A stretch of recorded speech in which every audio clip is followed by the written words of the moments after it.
Uh, Frank, could you describe what this fall camp was like? You're in that period now where you're getting ready for game week prep. Did Mhm. this fall camp feel like a normal fall camp? Was there any major developments for you or your club over the last couple of weeks? Well, it felt somewhat like a fall camp, although it was not as rigorous in terms of the number of practices with walkthroughs that we'd get. And coming off a spring where we only had 2 practices, none of them padded, that made a difference as far as how we were going to prepare guys early in fall camp to make sure we didn't get rolled too soon in terms of contact and have it come back to haunt us. So the preparation was a little different. The attitude and energy has been the same with this group. I mean, it's been a tremendous group in that regard. They've really functioned very well, have a great attitude, a great work ethic. So those are all pluses to have in a fall camp. Did you mentioned the contact? Did you guys hit it all over the last 3 weeks, or because of the other circumstances, the priority is let's have as many guys available for game one as we can possibly have. So let's cut down the contact. Yeah. We did get a couple scrimmages in, and one. We also had a station scrimmage in one of the practices. So we felt like we needed to show ourselves a little bit against one another in truly competitive situations, and we were able to do that. You put yourself at risk, obviously, when that happens. So that's it. But in order to prepare your squad, that's kind of what you have to do. Can you guys hear me okay with this on? Yep. Okay. Yeah. Yep. So, Coach is 9 days out. Last time I talked to you was a couple weeks ago. You said that the quarterback race was pretty tight, but have you grown closer to making a decision? Like, do you know who might be your starting quarterback next Wednesday? Well, it's still tight. I think both Curtis and Armani have showed very well. CJ has shown flashes at times, but it looks like it's coming down a little bit right now to Curtis and Armani.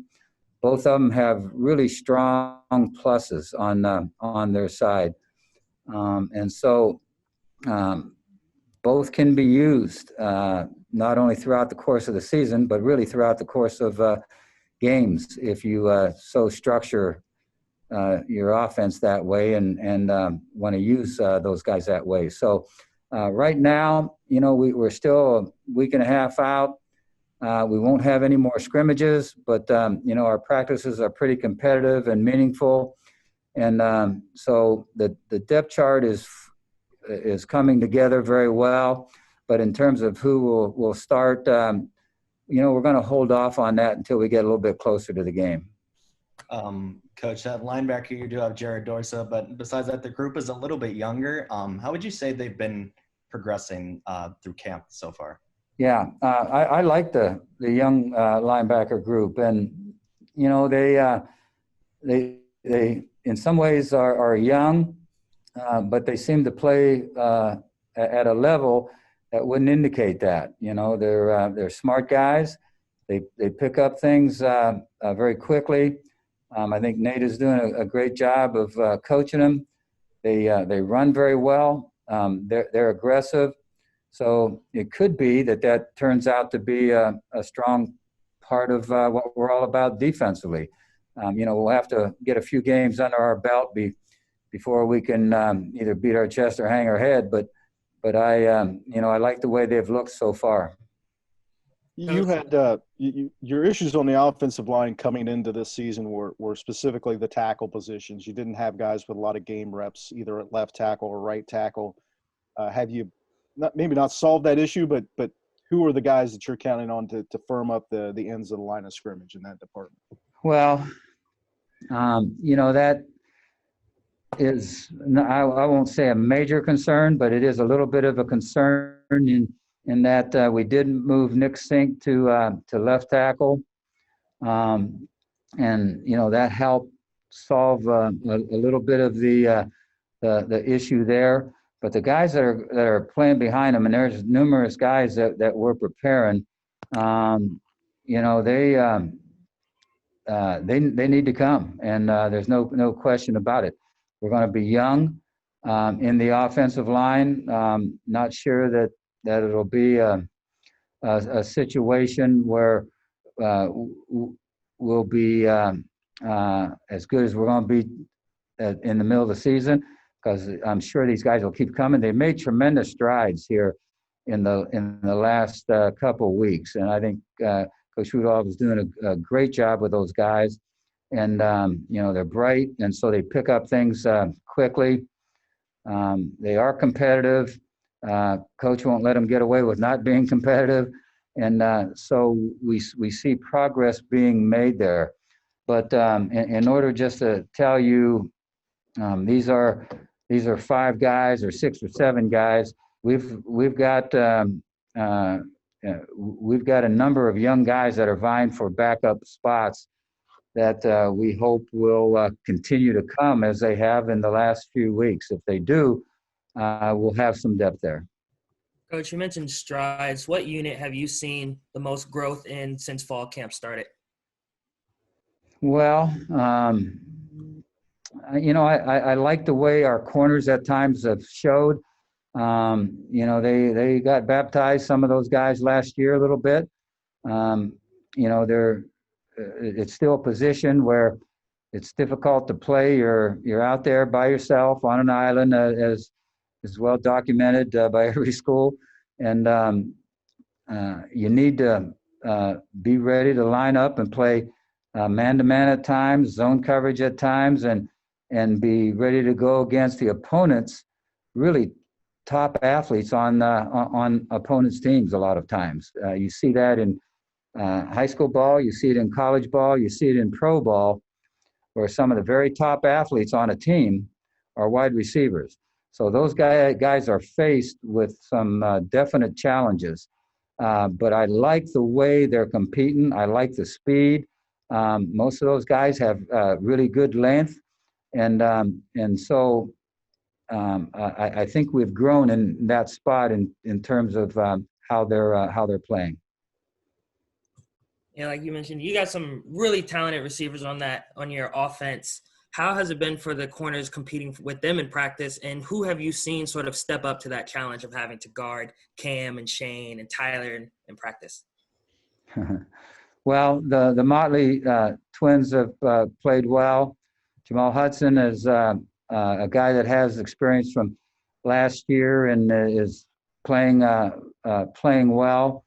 But there are 3 or 4 other guys now that I like what they've been all about and what they've shown. So we're probably going to have depth there, which is something that I think is important at that spot. Because receivers now, they'll run a lot of deep routes, and they'll interchange receivers to keep them fresh. And if you're not careful, your corner can get beat down just like a receiver. If a receiver's running too many routes, if you're covering too many deep routes, all of a sudden that catches up with you in terms of being able to play a game and stay competitive and stay at your top speed like you'd like to have happen. What could you describe your concern level with your special teams units? It's one thing to have a new kicker, a new punter, a new long snapper, and I'm not sure exactly how you guys have structured practice, but one of the concerns in trying to keep everyone in their own little pod is getting all those different pods together to form your special teams units, your kickoff group, your punt return group.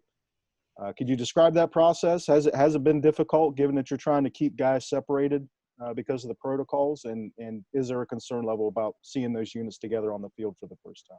Yeah, we've put our guys in pods as best that you can to try to make sure we're protecting one another in a manner that not only is protective of the individual, but is protective as much as you can protect your team, as far as not finding yourself all of a sudden short on any one position. We're young in all three of the snapping, punting, and kicking. That includes kickoffs and field goals. So we're very young in those areas. They have shown well leading up to the first game, but showing well in camp and showing well for a really young player in a game is different. And so I got confidence in them. I think they'll respond very well on that end of it. And it's tough to back up some of those kind of athletes, because you don't scholarship 3 or 4 guys deep in as a punter or a kickoff guy, and so or even a field goal guy. So if you get a 1 or 2 guys that all of a sudden are out of it because of testing positive, and they're one of those positions, you could find yourself really struggling in that area. It's tough to, we have walk-ons that are really working hard at coming along and doing well in those areas.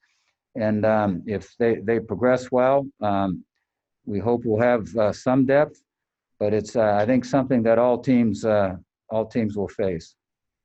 Coach, you have a lot of depth at running back, but I know one of your main guys is O'Shawn Allison. He's been banged up a little bit throughout camp, but what's his progress like, or is it possible that he'll need a few games to get phased back into the offense? Well, when he's healthy, he's getting quite a few reps, obviously, and he's really a highly competitive guy, and so he's always out there whenever it's possible to be out there, and his work ethic is tremendous, and so he'll be in pretty good shape for our first game. Maybe not as good a shape as what he might be, had he not been banged up a little bit, but he's recovering very, very well, and we'll just see how that all plays out for him. We're fortunate in that I think we have a group of running backs that can be good, and so we're able to put a guy on the field, I think, that can get things done at a pretty high level, and that's one area. If you need quality depth, it's there, because those guys got the ball an awful lot, and when they do, 11 guys are after them, and so it's a matter of trying to stay healthy throughout the course of the year. The one thing that we've been able to do, since we've had a number of quality backs on our squad in a given year, is to get a lot of guys playing time. And, that can hurt an individual sometimes in total statistics. But certainly if we have one guy that just completely separates himself from the other, he's going to go. Yeah, Coach, you had 3 running backs that you rotated last year. What have you kind of seen out of the running back room as a whole during fall camp? And has there been any type of running back on a depth chart that has really stepped up in the past few weeks? Well, the guys have all practiced well. Coach Alvin does a great job with those guys in terms of making them run plays out, being assignment oriented, being able to pass pro block, running good routes. So a lot goes into being a good running back. And I've got to give, being an ex running back coach, I got to give Coach Alvin a great deal of credit for how he's trained our running backs. And we feel comfortable, going down the list of guys to have a guy on the field that can win football games for us. Obviously, coming back from last year, Demontre Tuggle, really showed signs of being having some specialness about him, being able to make explosive plays. And he's one of the most explosive guys we had on our football team last year. He's back, and so that'll be a position that will be very good. Walter Wilbon, we'll see how things play out for him. He's coming off injuries, you know, at times you can see, and you also know from high school film that he can be the kind of running back you look for. So it could be that we have good depth there, but we'll wait and see how injuries play out. Coach, having depth is always a good thing, especially over the course of a 12-game season. But with only a 6-game season, it seems like the margin of error is a lot smaller. Has there been more pressure on you and the coaches to sort of sort out that depth chart and feel like you're, you know, less room for experimentation, actually knowing like this is the guy? Well, we've had less time, obviously, to get guys prepared to, you know, we didn't have a scrimmage or a contact session in the spring. And the spring is when you do a lot of your evaluation on players. And that's a chance for them to move up the depth chart, because they're everybody on our football team's running our offense and running our defense. As you get into fall camp, there's a point in time where you got to start running a few of, in this case, Central Michigan's offensive plays and defenses, and certain guys are going to have to be running those, and so, you know, it comes back to not only preparing your individuals but preparing your team really well for the first game also. Coach, speaking of the first game, Jim McElwain is the coach of Central Michigan. What's it like to be able to coach against someone like him and the respect you have for each other? Yeah, he's number one, he's a great guy, you know, but he's also a great coach. And, you know, I think we're fortunate to have him in our conference and to be able to play against a guy of his caliber, and also, but in saying that, the conference is full of really, I think, excellent coaches. So it's not a deal where you look at coaches and you say, wow, okay, here we go, we got a shot here. You know, it doesn't work that way, because these guys all recruited well. They all coach very well. They're organized, apparently, in their preparation, because you can see it in what they're doing offensively and defensively. But I like Jim, what he's all about in terms of a person. I like what he's all about in terms of a coach. Frank, you were really happy, obviously, with the testing results, and we spoke to you, I don't know, 10 days ago. Do you have any kind of update of how the testing since that period has played out for you and your club? Yes, it's gone as good as can be expected and hoped for.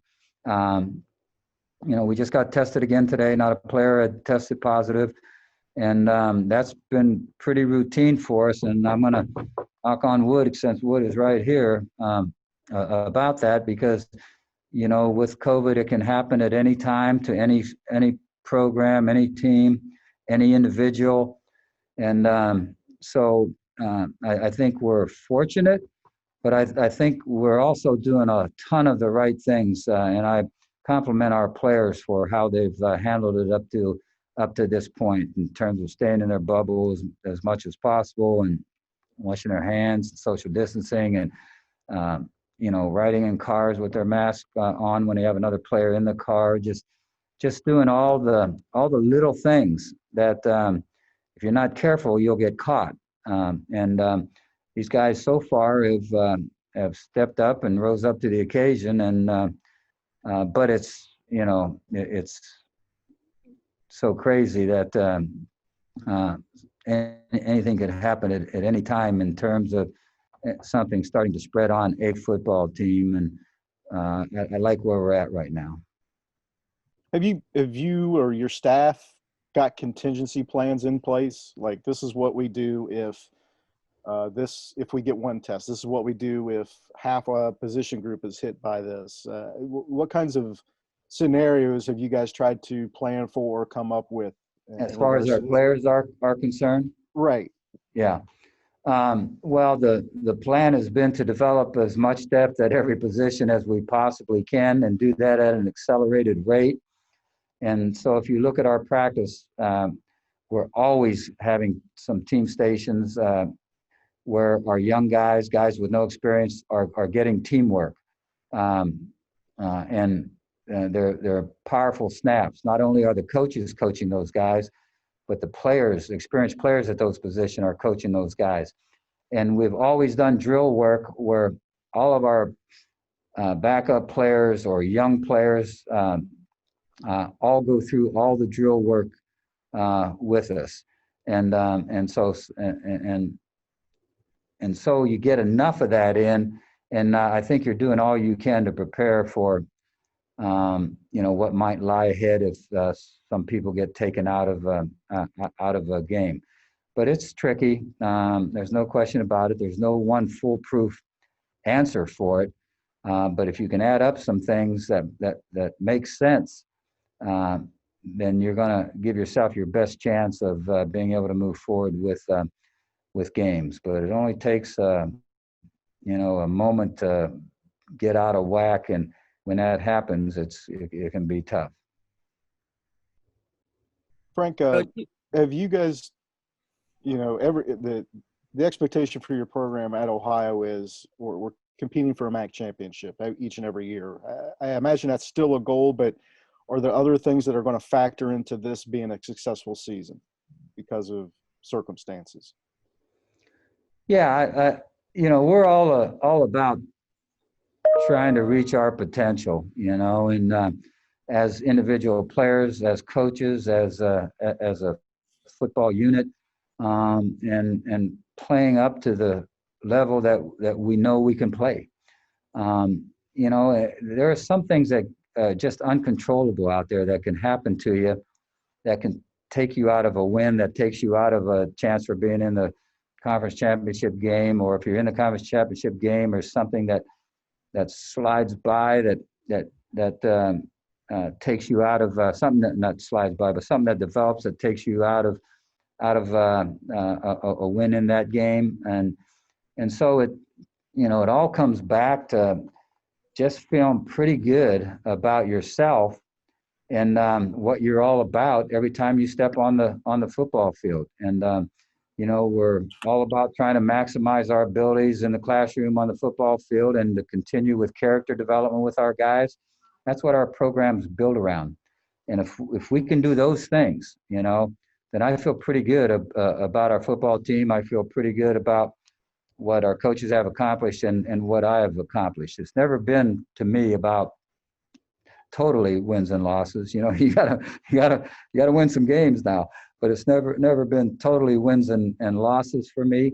As long as I know that everyone on our football team and in our football program is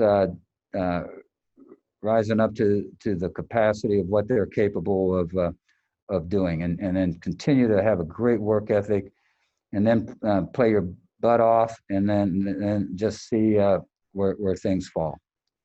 Coach, you've coached and prepared for a lot of big games over your career. Wednesday, first game of the season, ESPN.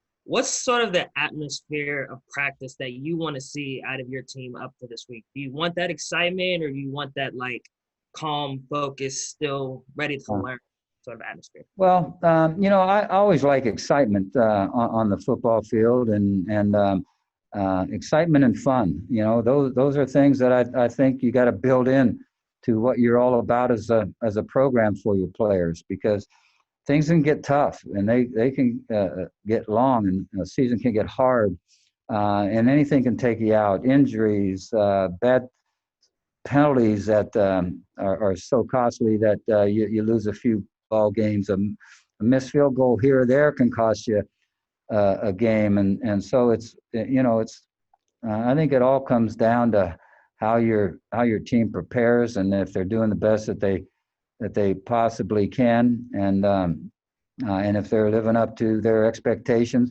Our team has great expectations of themselves, and there's great expectations in this program, and I think that's come to play from a lot of really good athletes that have come through and helped us with a lot of winning seasons. Coach, you have a lot of athletic players on your team, that guys who can make spectacular plays. But how do you feel about the actual execution? Do you feel like the team is sort of more athleticism, or are you actually seeing okay, this is working, this is how you want to see the play develop? Yeah, what you're after is very, very talented athletes that can execute very, very well. And so the talent is there. The execution part of it is you got to continually work on that and make sure your guys are zeroed in team meetings, position meetings, practice on the football field, make sure they become finishers or finishing drills off, they're finishing runs off. Um, you know, Defensive linemen are retracing to get themselves in great shape in teamwork after a ball's in the air or a back has been by them, and just a ton of little things that can help you be the best that you can be. Our guys are devoted and dedicated to doing those little things. Usually those things add up in the end, so we're hoping that that's the case. Have you been able to have like referees during your scrimmage or something like that to actually see like the guys aren't having false starts or penalties like that? Yeah, we've got two referees, two crews that have come in and refereed 2 scrimmages for us, and that's always helpful. We've had a referee talk to our coaches on a Zoom call about how they're going to be looking at things this year and what there might be emphasis on, and any new rule changes. And so, you can't get too much of that. Now, during a regular practice, when we're in teamwork, we'll have somebody lined up, either a coach or a grad assistant or a manager or somebody lined up, make sure everybody's on side on the snap of the ball when you're running some offense against defense, because obviously if you're not careful there, guys can get sloppy on their alignments.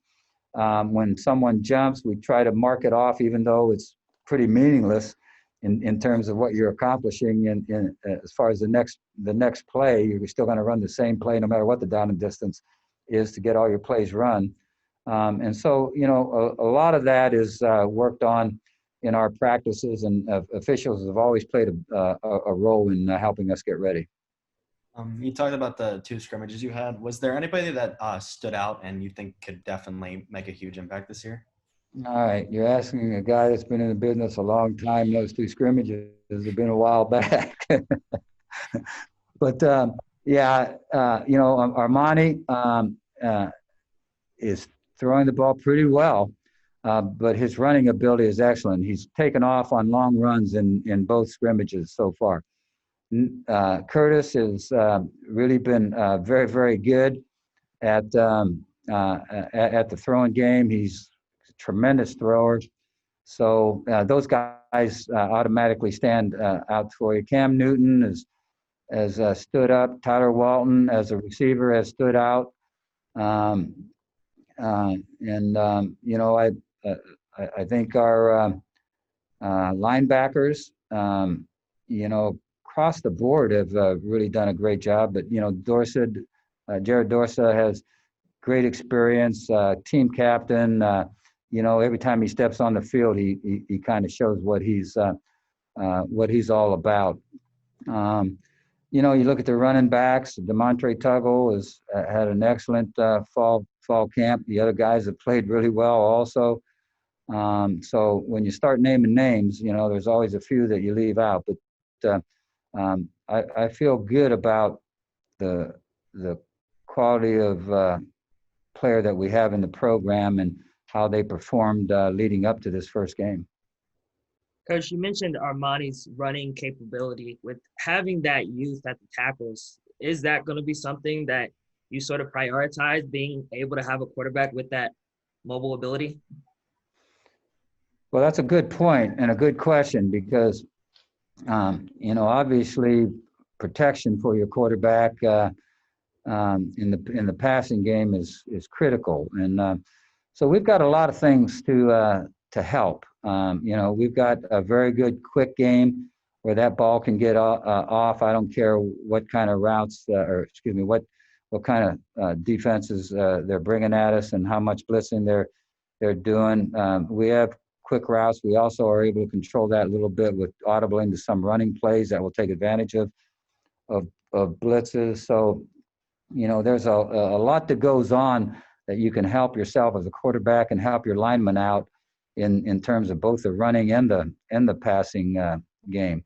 And those two quarterbacks are bright guys, and CJ's bright. I mean, they're all capable of getting us into the right play when they need to. We do a fair share of play action passes. And so there are times if you get your running game going, that rush isn't going to be quite as heavy as if you have no running attack and they're just laying their ears back. And so that's an important issue, is developing that running game. And we have the ability for our backs to chip and also stay in and block, and to keep a tight end in and block if we need full type of protection on some plays, and then play action passes has always been big in our schemes.